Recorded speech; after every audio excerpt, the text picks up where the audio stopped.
All right, Rachel, I got 2 Eastern. Is it okay if I go ahead and get us started officially here? Go for it. All right, awesome. Well, good afternoon, everybody. Good morning if you're on the West Coast, I should say. And if you're watching this recording, hope you're having a good day no matter when and where you are. We are here to talk about how to build a better grant strategy in this post-COVID, to the extent that we are post-COVID world. Thanks for being here. Hope you're having a good day. I'm Steven. I'm over here at Bloomerang, and I'll be moderating today's session as always. And just a couple of quick housekeeping items. Just want to let you all know that we are recording this session. I should already have the slides, but if I missed you, don't worry. We'll resend the slides and the recording later on today. So if you have to leave early or you just want to review the content, don't worry. We'll get all that good stuff in your hands. Just be on the lookout for an email from me later on today. But most importantly, as you're listening, we love these sessions to be interactive. So don't be shy. Ask questions. There's a question box. There's a chat box. You can tweet us. We would love to hear from you. We're going to try to save some time at the end for Q&A. So don't sit on those hands. We love to answer your questions. And if this is your first Bloomerang webinar, welcome. We do these webinars usually every Thursday. We got a special Wednesday session today, but once a week, we have a great speaker. Today is by no means an exception. We love doing these webinars. But if you've never heard of Bloomerang beyond the webinars, we are a provider of donor management software. So check that out. If you're interested, you can visit our website. There's all kinds of goodies on there. Watch videos, learn all about us.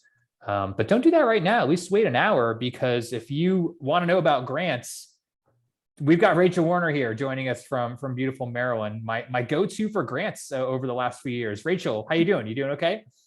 I'm doing great today. Thank you. This is awesome. I know you're super busy and you're always so gracious with your time and fitting this in. Actually, you've been coming on since last March just to kind of give us an update on what's going on in the grants world, which I know people have been really appreciative of. And that's what you're here to do today, because it's such a fast moving, wild space of the fundraising pie. And obviously there's a lot of things going on. So I don't want to take up too much time from you, except to say thank you, and you're awesome. And folks should check your agency out once the session is over there at RBW Strategy.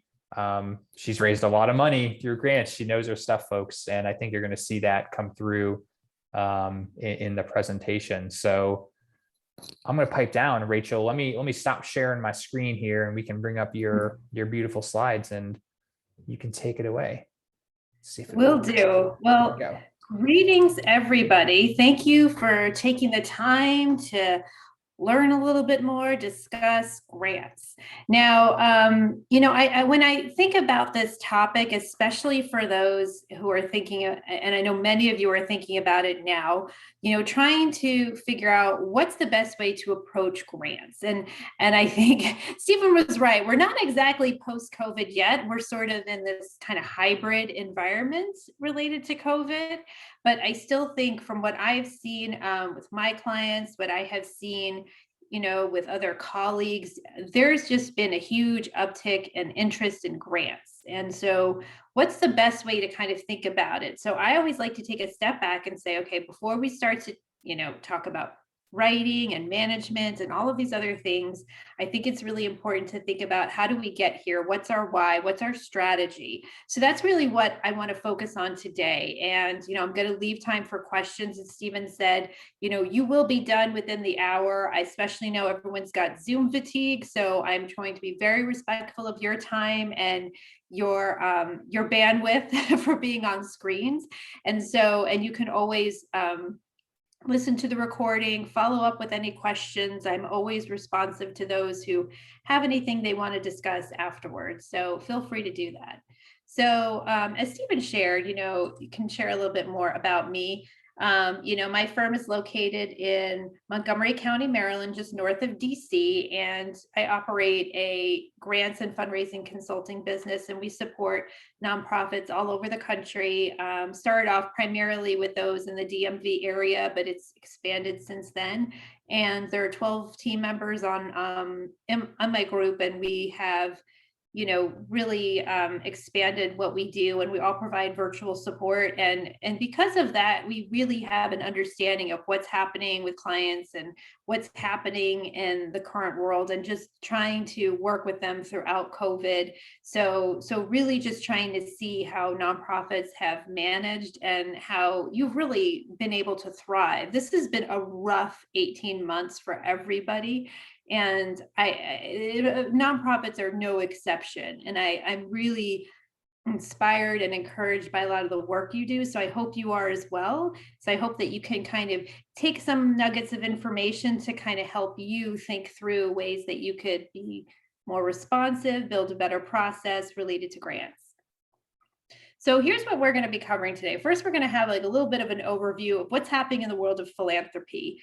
And that's just something to kind of give us a level playing field to understand what we're working with. Then we're going to talk about ARPA, which is the American Rescue Plan Act.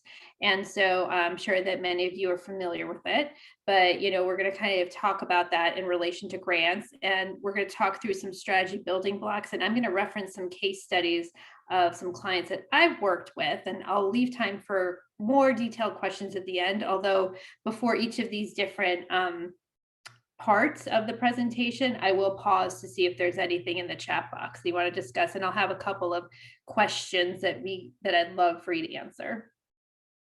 So what's happening in philanthropy? So the first thing that I want to know, this is a chat question, and Stephen, you can tell me how people respond. What are your biggest funding needs now versus pre-COVID? What do you see that has emerged, because of the fact that maybe you're moving to virtual programming, maybe you've had to reorganize your organization, maybe you're seeing greater needs with your population. That's especially true with a lot of those that provide basic needs services. So I'm curious if you can share a little bit, and Stephen, you can just read a few just so I can get a sense of, what are folks' greatest concerns right now, or needs related to funding? I'm seeing, Rachel, a lot of non-restricted funds, general operating, kind of synonymous, increased tech needs. A lot of people are saying this more need for technology, rehiring staff. So maybe folks were furloughed or reduced somehow during the pandemic. Yeah, a lot on staffing and operational I'm seeing here, Rachel. Yep, that does not surprise me. And it's almost that, and I think that that's been a very important focus, because a lot of my clients are just saying, we don't need to build a project. We just need funding to just maintain. We need to, make sure that our staff are able to continue to provide support. We need to increase our capacity. And some of those areas are not the most glamorous that, what we kind of look at grants for, but there are still opportunities. And there is, some changes that funders have made to be mindful of those things during COVID. So what are some of the challenges that I've seen? And I always like to point this out, because I think mental health is extremely important, especially, as the fact that you're dealing with populations who might be, they're doing one of their most vulnerable parts of their lives, or maybe there's a cause that is really necessary to focus on and requires all your mental energy. And so you feel this desire to continue providing support. And I think that what is a challenge is that, given that many people are working virtually, is that you don't work the traditional hours. So you might be working longer. And there have been studies that have shown that, there's not this sort of 9-to-5 job right now, especially when people are working virtually, your office is where you live. And so that can really change things, which makes you more susceptible to burnout and increased stress. So those are the kind of things that I have seen just from professionals. I've seen a lot of transitions, people moving to different positions, people taking on more responsibilities than they normally would. So there's been a lot of pivots related to that. And then in terms of, organizations themselves, there's been a lot of changes in the priority setting, and also just the programming that's being provided. I know that there are a couple of people that mentioned moving to virtual programming. So I know that has been a shift. and also thinking about it from a revenue standpoint. Some nonprofits have been better able to sort of navigate some of those choppy waters than others based on perhaps a more diversified revenue portfolio. So those are some things that I'm sure you're thinking about, and also different kinds of funding. And we're going to see, what kind of shortfalls there are from a state and local perspective in the coming years, because of COVID, but hoping that, some of the other federal funds that we're receiving through ARPA can try to help staunch the bleeding a little bit. And so in terms of the philanthropic sector, I have seen a lot of grant opportunities related to COVID, especially, basic needs support, and also other areas, maintaining services. So even if it's not a basic needs program, it's still providing support in other areas that have been impacted by COVID. And of course, diversity, equity, inclusion. There's been a lot of money, especially in the corporate space, and there's been also a lot of questions about that and applications about, racial equity and the makeup of your staff and reflective of the people that you serve. So definitely that's been top of mind and something that I've seen quite frequently. And I think also I've seen a more openness with certain types of funders who are interested in supporting organizations and providing those unrestricted funds, because they realize that there's a lot of reporting burdens. And so maybe trying to reduce that so nonprofits can do the work that they are really good at, and really for being assets in the community is critical. And also just seeing more organizations interested in going after grant funding, and just I've seen a lot of inquiries about that, and just thinking about the kind of readiness that you need to be prepared for those various different types of applications. There's a big difference between a federal application and then a private corporate foundation application. So those are just some other considerations.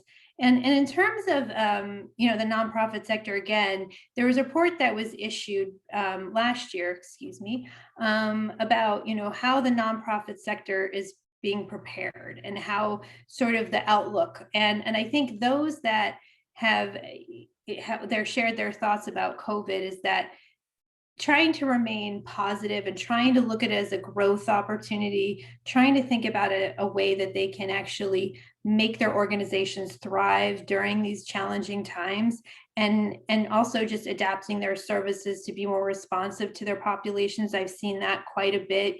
I've seen in our community, Montgomery County, there's a performing arts space that was closed because of COVID, and they actually changed to become a hub site for distribution of various foods and household goods, and also different medical support for those who had COVID, things like tissues and medications and things like that, over-the-counter medications that could be helpful.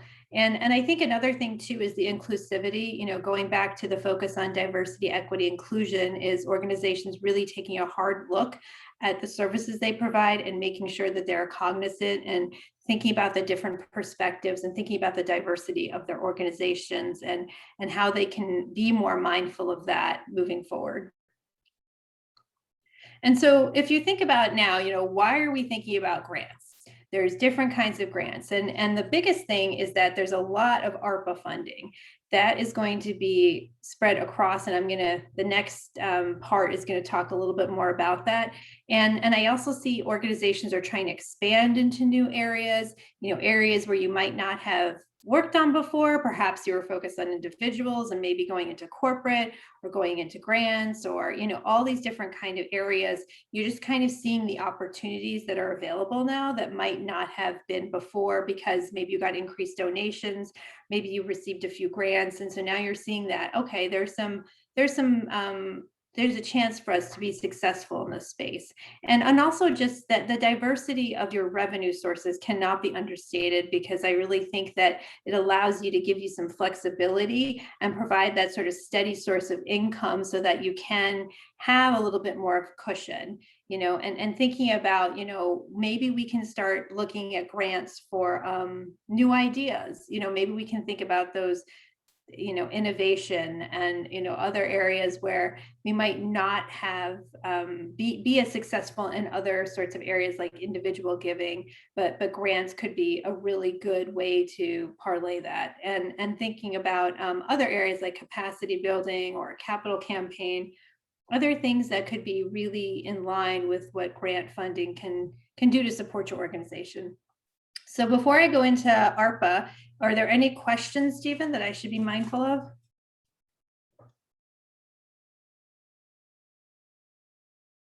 Not seeing any yet, Rachel. I think you can keep going.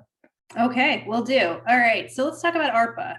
So in case you are unfamiliar, so the American Rescue Plan Act, it's a $1.9 trillion package. Sorry, this keeps going forward. And it's based on, the support that President Biden is going to do to combat the COVID-19 pandemic. And what are the different follow-up that we can do to really help support those who are most needy in our country and making sure that we don't fall into a Great Depression, and what can we do to help support our agencies, support our nonprofits, and just some areas I wanted to share with you, just so that you know the kind of funding that's going to be out there, is that 65 billion is going to be directed towards counties, and many of them are going to be in the form of community development block grants. And if you're not familiar with those, you can take a look at that within your community. And also there's going to be discretionary opportunities, and they're going to be directed towards states and counties and also through to nonprofits.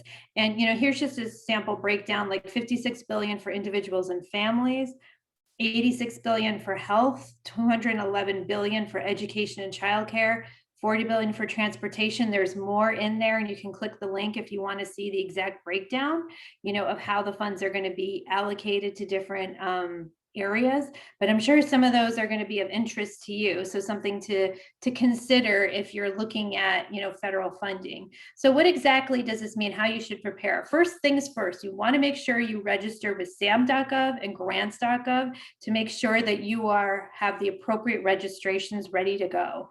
And also just keep checking opportunities on grants.gov and also the agency websites to see what's going to come through. I have started to see some funding trickle in, but they're going to start popping up more and more frequently as the programs are established and the funding opportunity announcements are ready to be published and hit the street.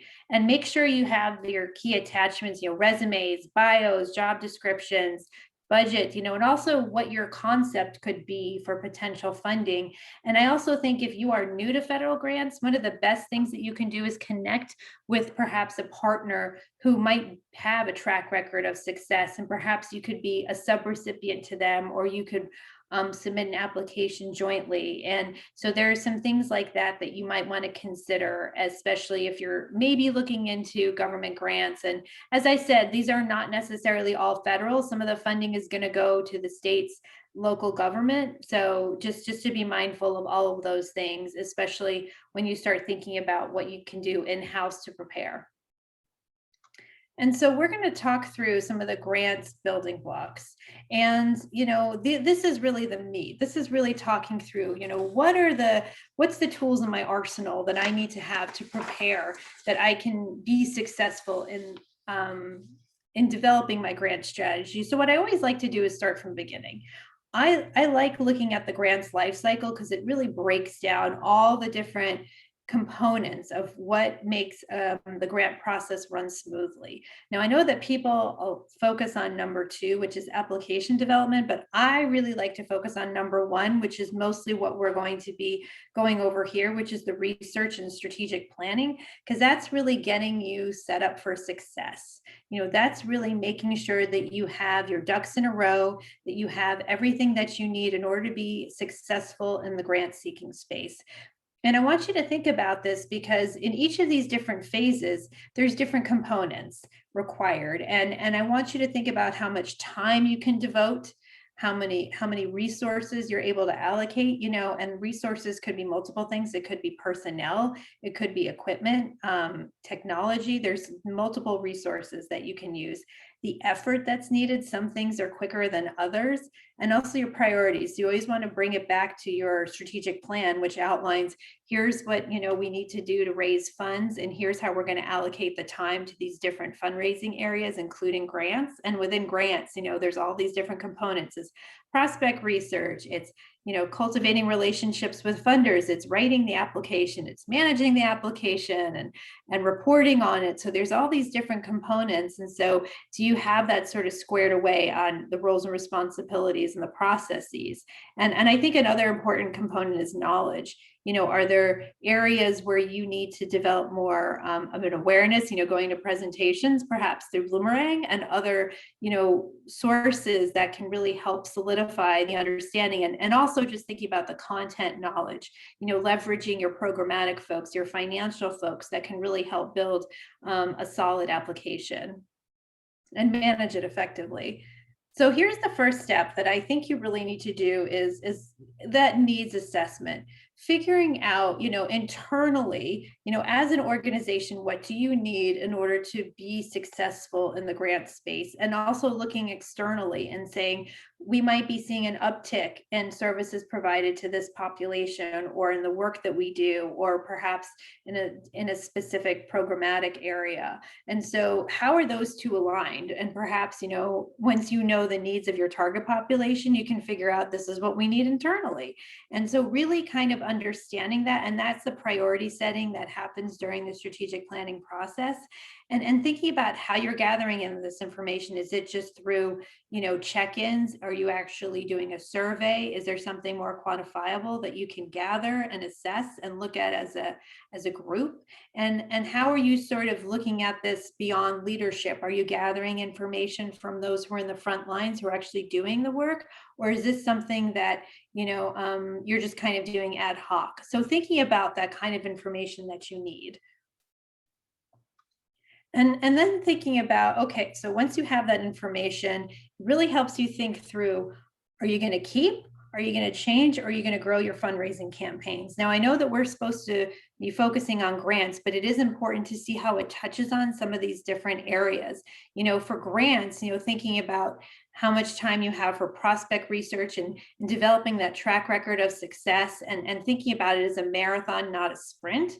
Because I think a lot of times people just say, well, we'll just submit these grants, but grants is a long process. And if you can develop those relationships with funders, if you can develop great core content, if you can leverage materials for different kinds of proposals, then that is really going to set you up for success. And with major gifts and sponsorships, that's also about cultivation, but also building out who is going to do the cultivation. How strong is your board? How are they good at building relationships? Do you have other ambassadors who really care about your organization and they can help support what you do? And thinking about the tools that you need to provide to these individuals so they can go out and cultivate, what kinds of marketing collateral, fact sheets, data that would be helpful for them to do that. And for social media, this is an area that people, you're either really into it or not as much, but you might just do it just as a matter of course. And I think that, thinking about how you want to leverage that. I don't think that social media on its own is a fundraising campaign, but it's more of a driver to get folks into your organization. And so how are you kind of building that out? And how are you, growing your following in the various different, platforms? And I think individual giving is also critical if that's something that you want to grow. And how are you creating that appeal? How are you connecting with different funder or different donors? Are you thinking about being part of your annual campaign? Is there something new, perhaps a capital campaign that you're looking to invest in? And thinking about segmenting that list. You have like major donors. Do you have individuals, faith-based? Those are all the kinds of things. And that's where you can also leverage social media. Can you create that call to action using social media? And just thinking about how you want to build out those platforms. And also in terms of keep, change, or grow, let's talk about programs, because that's also a part of that needs assessment and thinking about, well, your current resource capacity. Are you at capacity? Do you need more resources?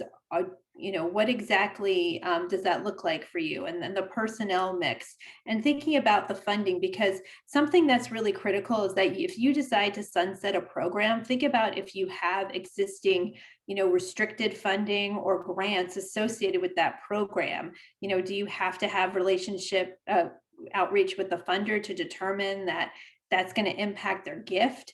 And having those conversations in advance before just doing that will be very helpful. And also thinking about, what pivots or changes the organization needs to make as part of that planning process.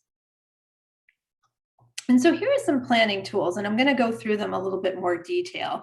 This is when, you conducted the needs assessment, now thinking through your greatest priorities. Do you have to change your existing plan? Because I know a lot of people are going through strategic planning process right now, especially those who have a fiscal year that just started, or perhaps you're looking at the end of the calendar year, and aligning those priorities with organization and client needs. And I want you to also look at logic model sample and a SOAR analysis, because that could really kind of help you think through some of the priorities and the planning exercises.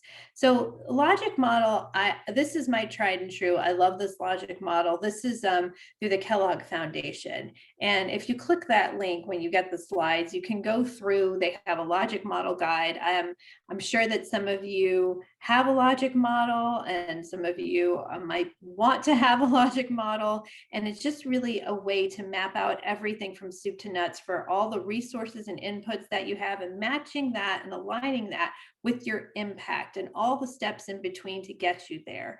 And some applications actually require it, but it is a great planning tool and exercise. And there's a lot of great virtual tools that you can use. Even in Zoom, you have the whiteboard that you can map them out. You could even do it in Excel or a Word document. But just a way to look at this, and you can do this for your organization. You could do this for one of your specific programs if you're looking at grants, for maybe one of your biggest ones in particular. So it's really up to you on how you can see this working, but just something to think about. And the SOAR analysis, I think, is a great brainstorming tool, because this can really incorporate feedback from all different folks. This can incorporate feedback from various individuals, across the board, and brainstorm what makes your organization strong and how can you make it better. And really, this is from a positive affirmational kind of space, and thinking about what are the opportunities that you have available.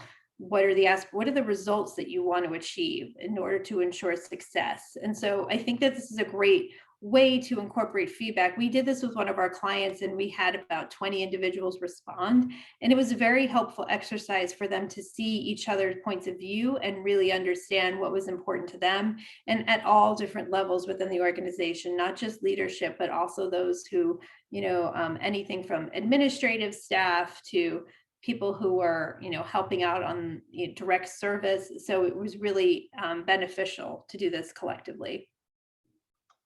So I'm curious now if you can answer this in the chat box. If you were to do a SOAR analysis for your organization, what do you think would be your greatest strengths?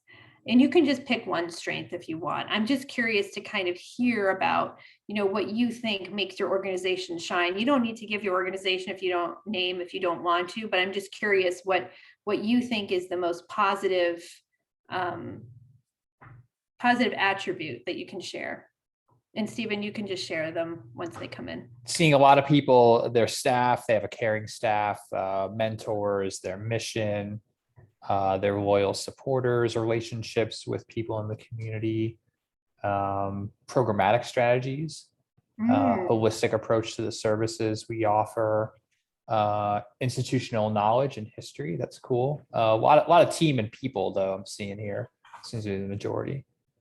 Well, the greatest strengths are the people, right? Because if you don't have a strong team, then it's going to be very difficult to move forward. So that's great. And I love to hear that, because I think that so many things can stem from a great team and who are committed to the mission. If you are able to collaborate, if you have good relationships with different partners, I think that that's wonderful. So thanks for sharing that.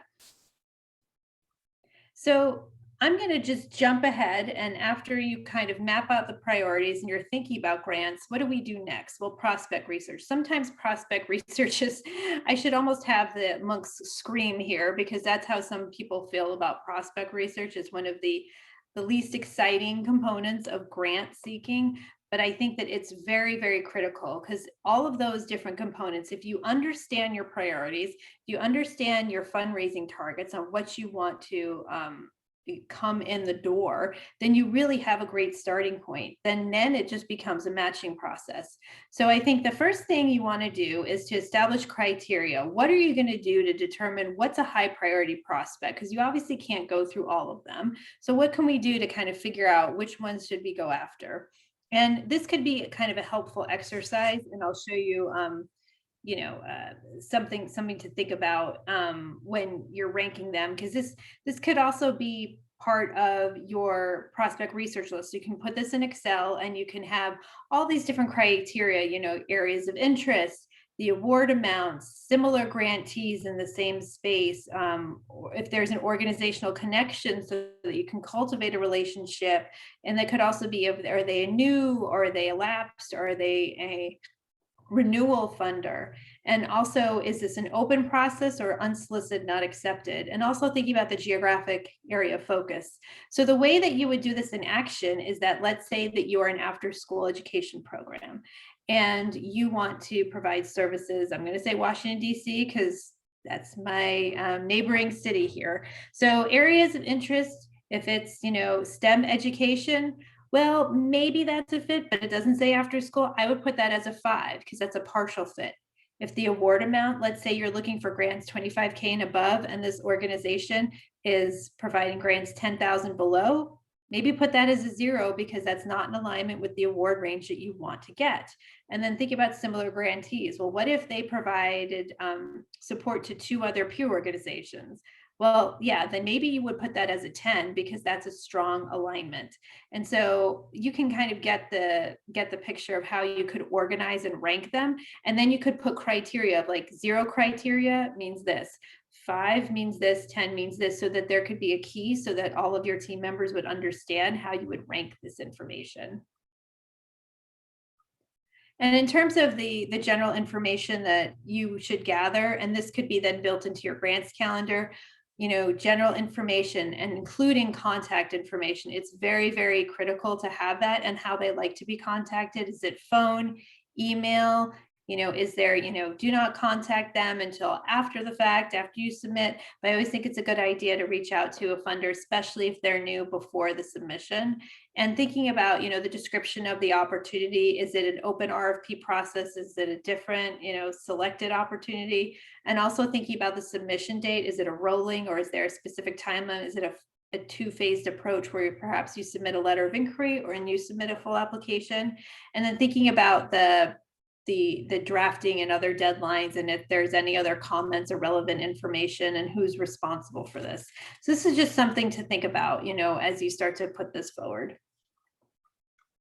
So when you put together your grants calendar, it's really based on the prospect research. It's really based on, how you should move forward with those opportunities. And I think that these 2 tools, I think, are helpful, and that you can, leverage if you want for your own work.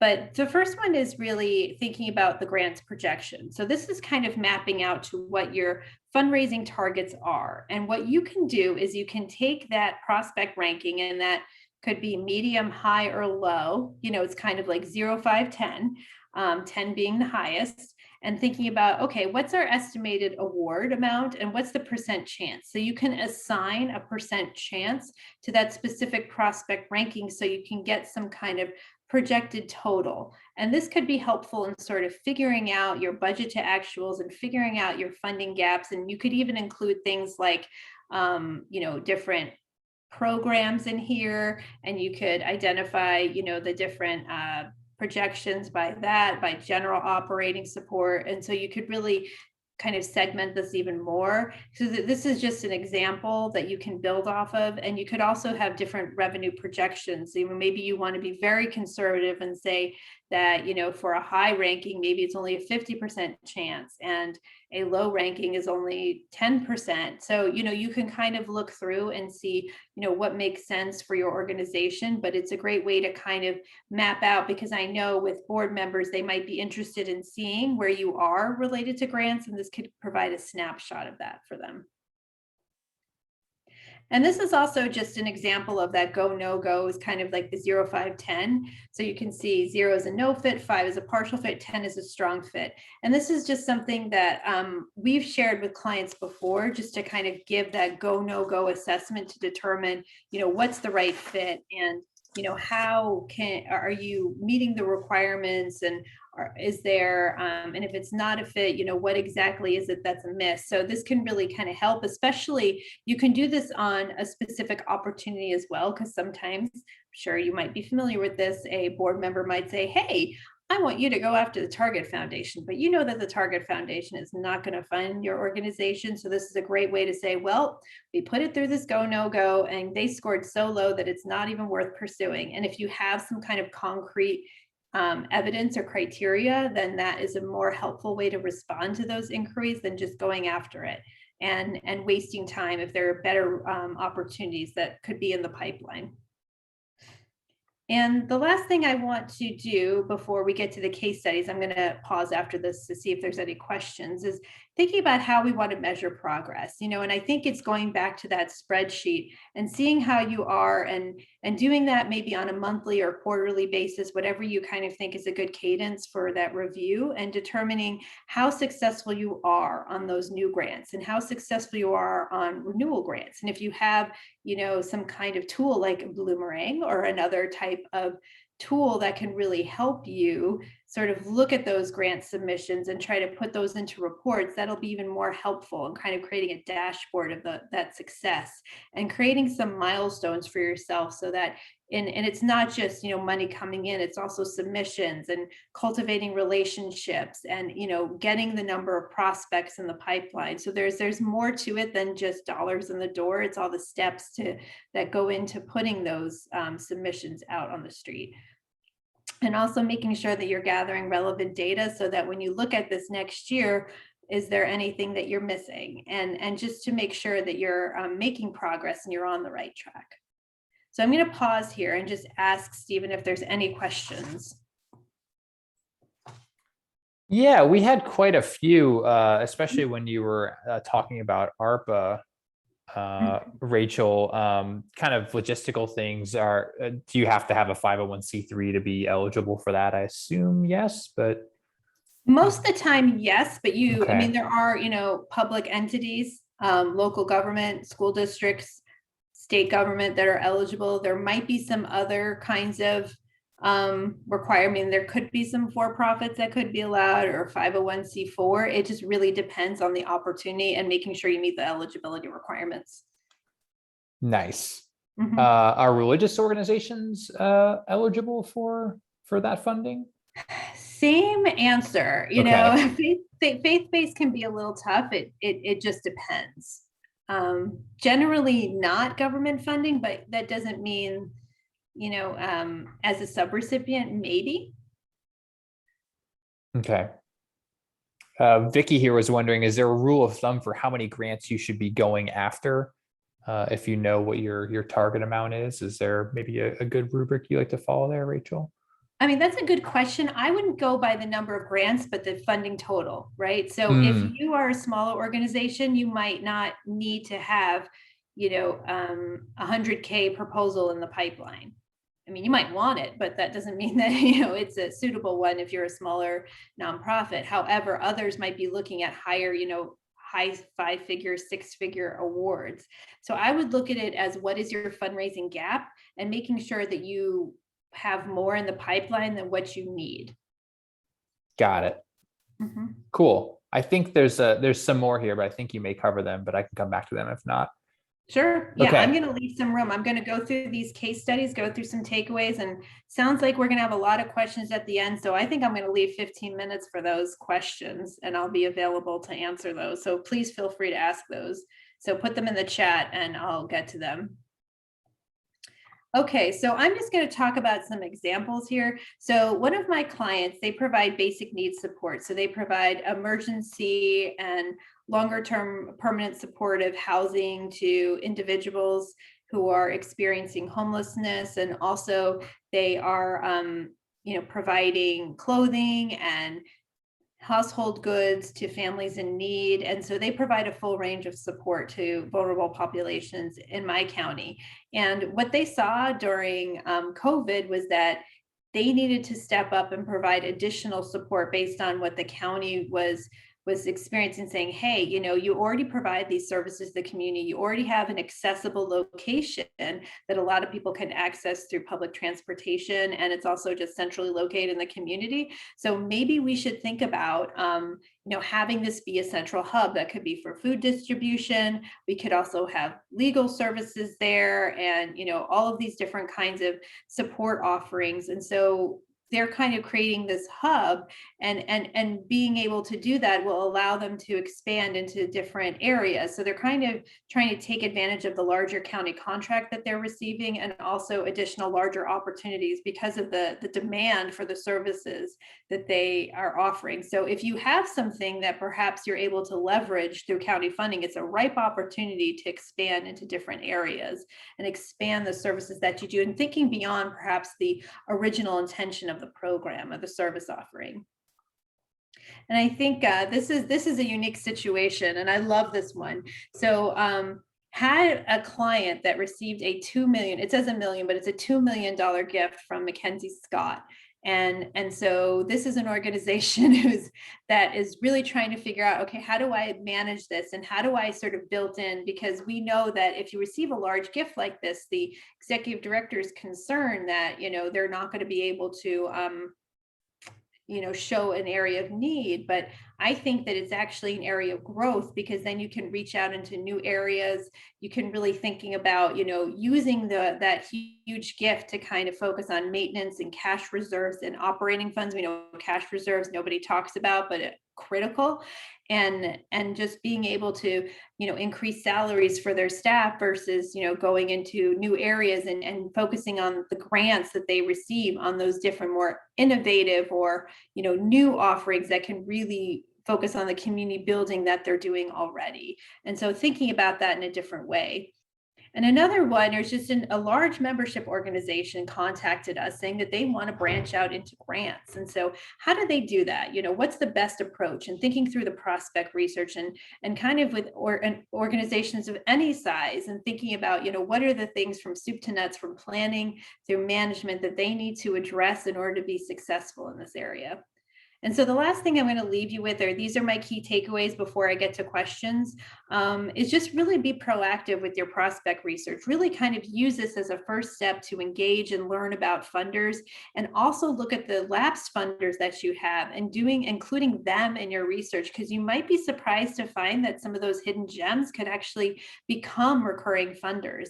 And being mindful of the ARPA opportunities and seeing how they're going to be distributed. Your community foundation, or perhaps listservs like Candid has a lot of information, and other sites that will be sharing more information. Your local listserv, I don't know if you have a local state nonprofit umbrella organization that you can get information from, but that's another useful resource. And using your grants calendar as your guide, because once you understand what your pipeline is, once you understand where you should be focusing your efforts, it kind of gives you the direction that you need to do that work each day, each week, and so forth, and gives you some targets. And thinking about how you're going to connect with those stakeholders, how you're going to cultivate relationships. Who's going to do that? Are there certain individuals that are going to be responsible, not others? And trying to be consistent with how you track and how you're managing that information. Are you using a manual system? Are you using an electronic or digital system? So thinking through that will be very helpful, especially since everybody might not be working at in the office yet, and just thinking about, if some people work from home, how's that information being shared?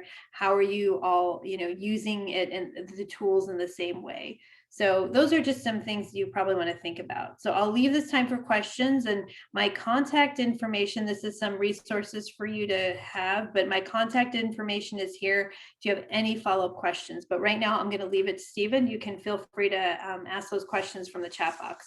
Nice. Yeah. Send them in if you haven't already. But Rachel, thank you. This was an awesome update. I just love having you on every 6 months or so because things move so fast. So thanks for doing this. I know you're super busy. You're welcome. By the next time we do this, gosh, the whole world is going to change again. So yeah, hopefully we will be out of it. But yeah, we'll cross our fingers. Speaking of, do you think ARPA will hang around? What's your crystal ball opinion on how long that'll be there? I was working in management consulting during the ARA funding of 2009. Some programs will stay, some will go away. I think it's just a question of how the agency absorbs that into their operating budget. I think there's so many things that are unknown. So I do believe it's going to be a combination of some funding will stay and some won't. So that's one thing, is that ARPA funding is really great to kickstart some things, but don't anticipate that funding is going to come through every year, that it's going to be as dependable. So it's a great way to launch and to build those relationships and to, infuse some operating funding, project specific funding into your budget, but something to consider. Cool. Speaking of things not to count on, a couple people were curious about the Mackenzie Scott thing. What was the story there?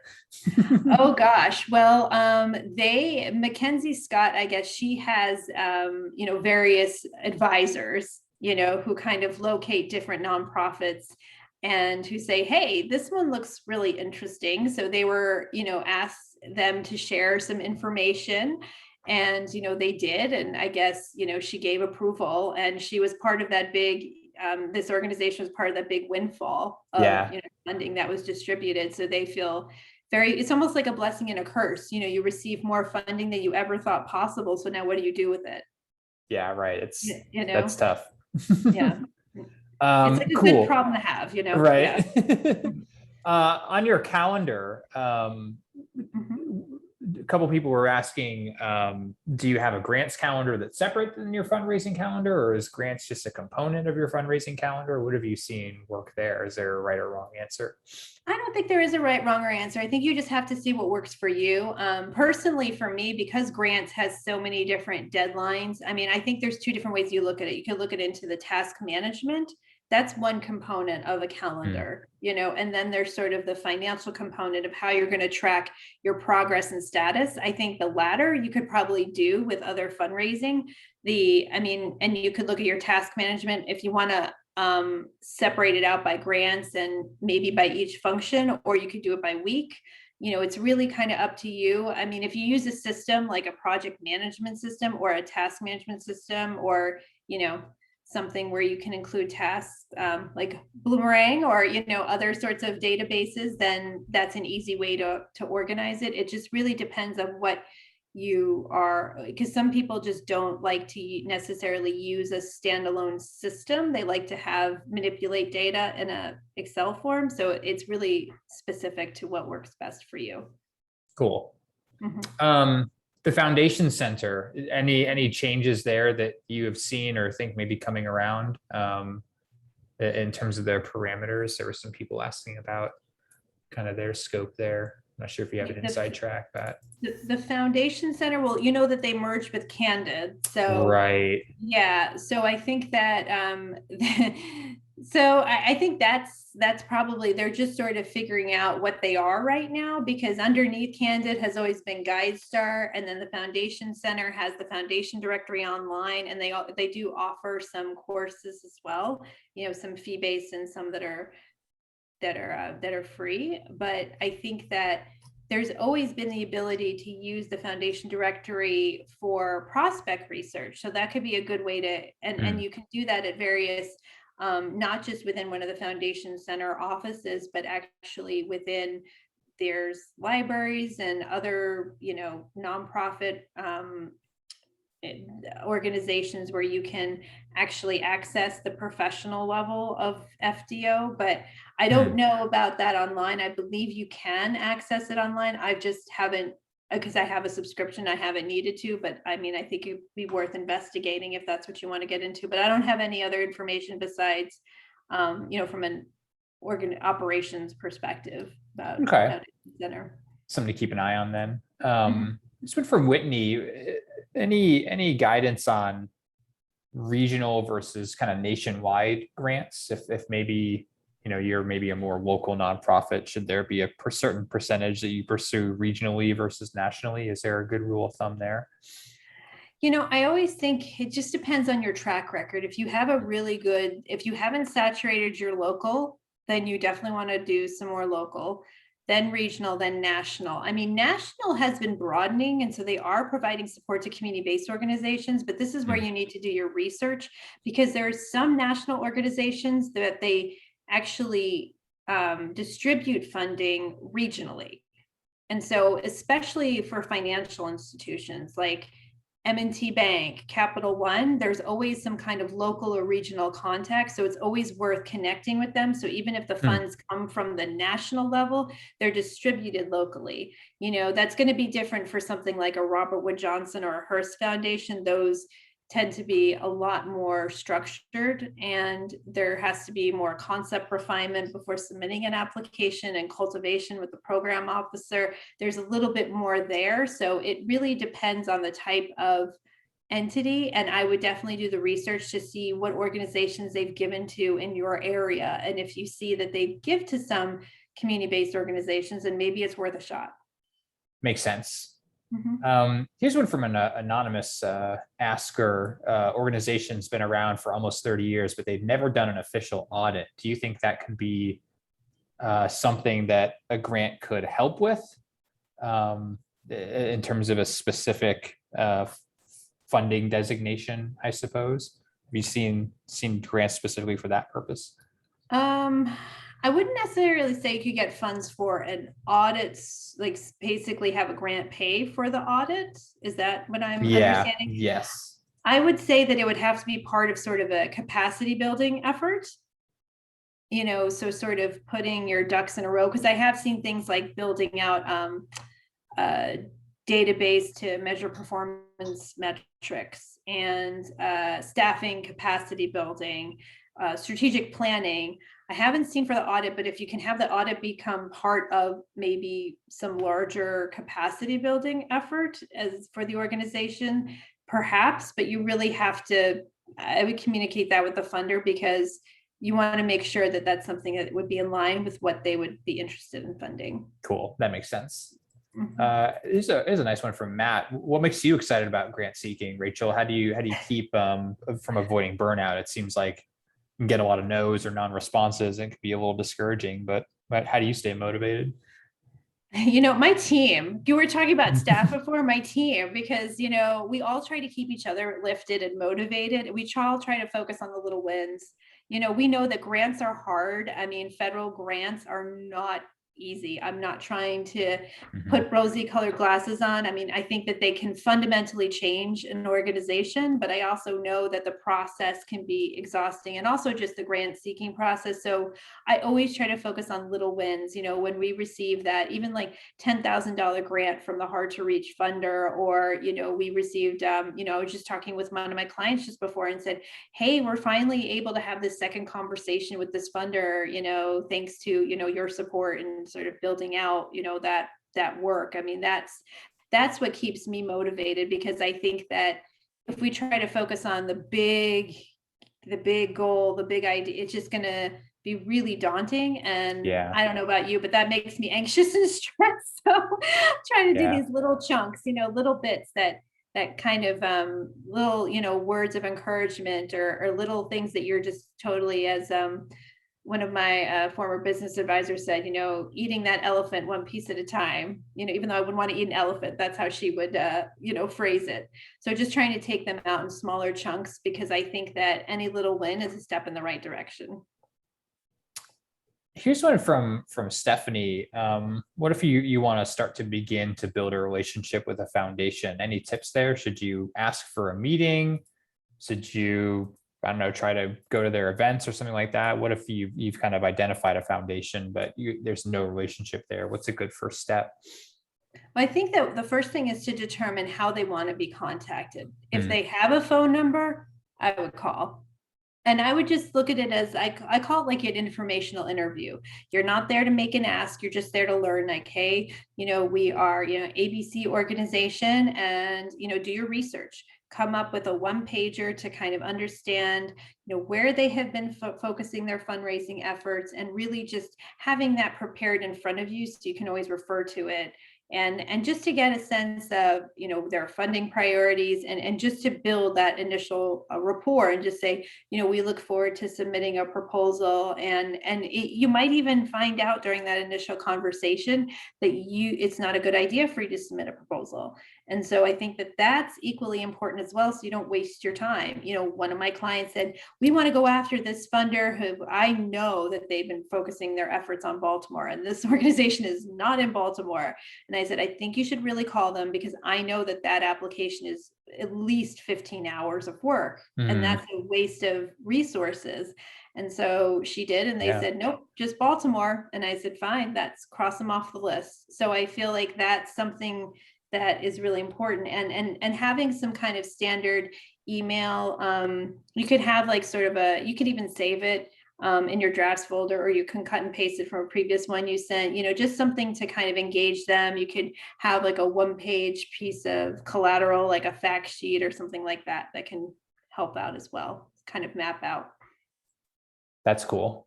Speaking of spreadsheets, is there any kind of formal data that you should be tracking, that should always be included? The deadline, the dates, what are some of those standard kind of KPIs that you find are useful in your kind of your spreadsheet or your tracking mechanism, maybe if you're in a CRM or something? Yeah, definitely. There could be some internal, I don't know how far down the rabbit hole you want to go, like you could say first draft due, second draft, final draft. I would definitely have the submission deadline, any cultivation in advance, because you want to have that in there as well, to make sure that you have at least attempted to make contact, if that is an option, in advance of submission.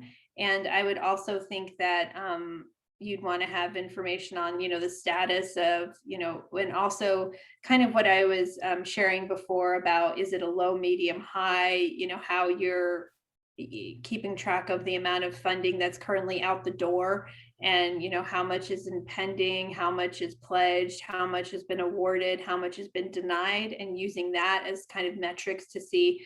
And again, it's not really meant to be punitive, but more to explore, okay, if we're seeing more no's, and for this particular type of funder, maybe that's telling us something. Do we need to revise our approach, or maybe we need to focus on these funders where we have more success? That makes sense. Speaking of the projection spreadsheet, how do you come up with that confidence percentage? I think you mentioned, or did I understand that incorrectly? Was that sort of what you were getting at there? Kind of your estimate? I mean, it's also based on your experience with, I think renewal funders is probably the easiest to do. Others can be a little bit more ambiguous, but I think that, as I said, those projections are just sort of, they could be shots in the dark. You could be more conservative, or you could be, have a little bit more risk. So it really just depends on how you as an organization want to estimate it. If you say, what, we want to be very clear, we have to have very conservative amounts in order to make sure that we get that money in the door, then keep those percentages low. Okay. So that might mean that you need to send out more submissions. And it also depends on the nature of that relationship. Like, if you know that you've cultivated a relationship with a funder, and so maybe the submission of that grant is just a stamp that they don't even need to review, it's just they've already kind of pledged the funding for you, that's almost 100% right there. Yep, that makes sense. So, yeah. And the conversion rate, yeah, okay, that makes sense. That's cool. Dang, there's a lot of questions we didn't get to here. Rachel, are you okay if people reach out individually by email? Is that cool? Yeah, absolutely. My contact information is here. I'm happy to respond to questions. I might not get all of them, over the next couple of days, but I'm happy to answer questions. I know that this is top of mind. I know that people have a lot of thoughts on it. So I totally get it. So yeah. Well, we'll have you back in 6 months again if you're up for it. I don't know how much longer you're gonna let me take advantage of your kindness, but I'll keep asking. There you go. Maybe we could do like an ARPA 2.0 and see what's happening with ARPA, Yeah, that'll be, who knows what's going on in January. It's I not that have far no away. idea. There's going to be a lot between now. I'm like, gosh, let's just get through the fall of 2021 Right. and, one step at a time.